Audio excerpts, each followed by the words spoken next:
I now give the floor to the representative of South Africa. Mr. President, South Africa wishes to thank you and the members of the United Nations Security Council for convening this meeting to consider as a matter of urgency the deteriorating security and humanitarian situation in the Eastern Democratic Republic of Congo.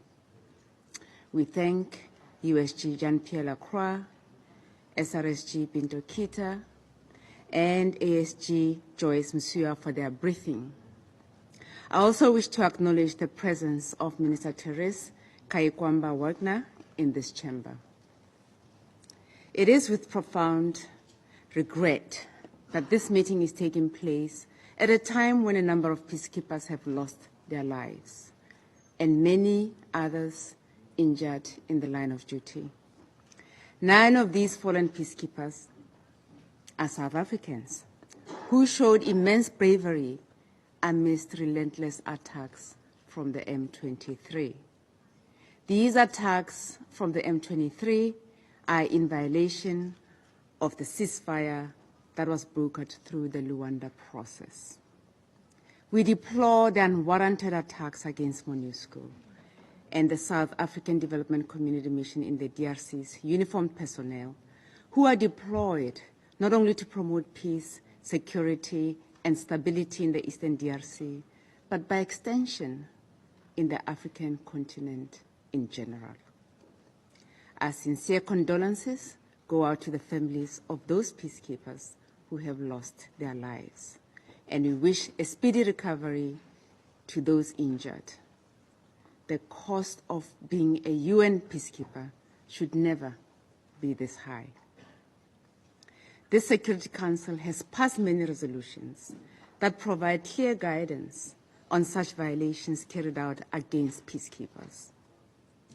The Security Council must take decisive action against callous acts aimed at undermining its role and decisions aimed at maintenance of international peace and security. This Council must send a clear message that peacekeepers' lives matter. We must value and safeguard the contribution of those entrusted to carry out the mandates adopted in this chamber. Excellencies, it is concerning that the fundamental principle of sovereignty and territorial integrity enshrined in the UN Charter are being eroded and continue to be violated globally, including in the Eastern DRC, with the evident known and well-reported presence of external forces destabilizing that country. It is crucial for the Rwandan Defense Forces to cease support to the M23 and for the M23 to immediately cease all hostile actions and withdraw from occupied territories. We cannot accept a world wherein non-state actors are armed to do the will of other states, while those states refuse to accept responsibility for unnecessary armed violence and potential war crimes. Peacekeeping as a tool will be rendered ineffective when the peacekeepers and peacekeeping operations face complex political situations, such as that in the Eastern DRC, when other states get militarily involved in fueling conflict.